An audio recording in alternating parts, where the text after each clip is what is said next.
মিরপুরের শুরু, সিলেটে হলো পূর্ণতা, আর নিজেকে প্রমাণ করার অপেক্ষায় আছে চট্টগ্রাম। বিপিএলের এবারের আসর ঘিরে বেশ আগে থেকেই বলা হচ্ছিল নতুন কিছু হবে। মাঠের বাইরে সেই চিত্রের বদল না হলেও মাঠের খেলায় এসেছে দৃশ্যমান কিছু পরিবর্তন, আর সেটা আবশ্যিকভাবেই রানের উৎসবে।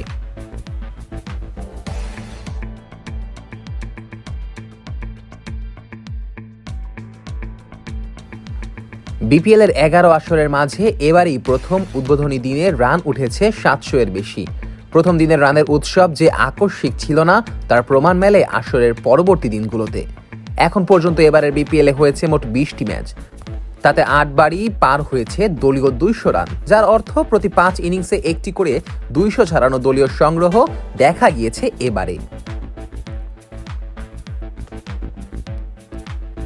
চলছে ছক্কার বড়সড় উৎসব। যদিও অভিযোগ আছে ছোট মাঠের, তবু আন্তর্জাতিক নিয়ম মেনেই মাঠ তৈরি করেছে বাংলাদেশ ক্রিকেট বোর্ড, আর পিচের মানেও এসেছে ভিন্নতা।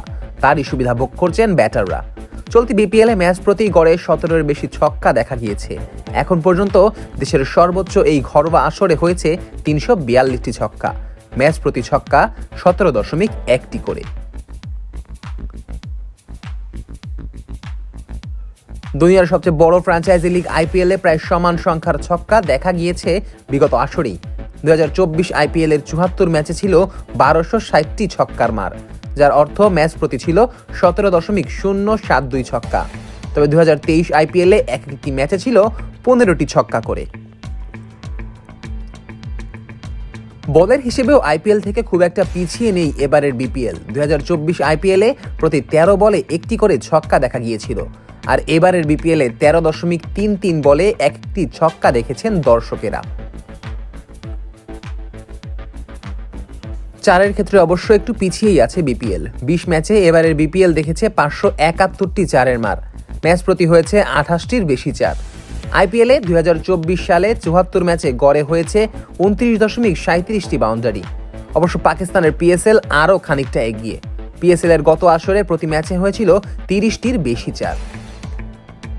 চলমান এসএ টি20তে চার হয়েছে এখন পর্যন্ত 134টি। 8 ম্যাচে গড়ে 17টি চারও দেখেনি দক্ষিণ আফ্রিকার এই ফ্র্যাঞ্চাইজি লিগ। সে হিসেবে বিপিএলে এখন পর্যন্ত রানের পরিসংখ্যানে অন্তত মন ভরেছে দর্শকদের।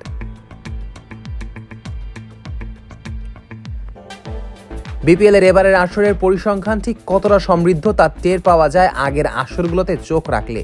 2015-16 বিপিএল আসরে 34 ম্যাচে দেখা গিয়েছিল মাত্র 250টি ছক্কা, ম্যাচ প্রতি যা দাঁড়ায় 7.35 ছক্কা। সেই আসরে ম্যাচ প্রতি চারের মার ছিল 22-এর কিছুটা বেশি। বাহ্যিক সব বিতর্ক পাশ কাটিয়ে বাংলাদেশের এই ফ্র্যাঞ্চাইজি আসর যে সত্যিকার অর্থে ক্রিকেট বিনোদনের বড় মঞ্চ হতে পেরেছে, সেটাই হয়তো 2025 আসরের সবচেয়ে বড় অর্জন হয়ে থাকবে। Nazmus Sakib, on field.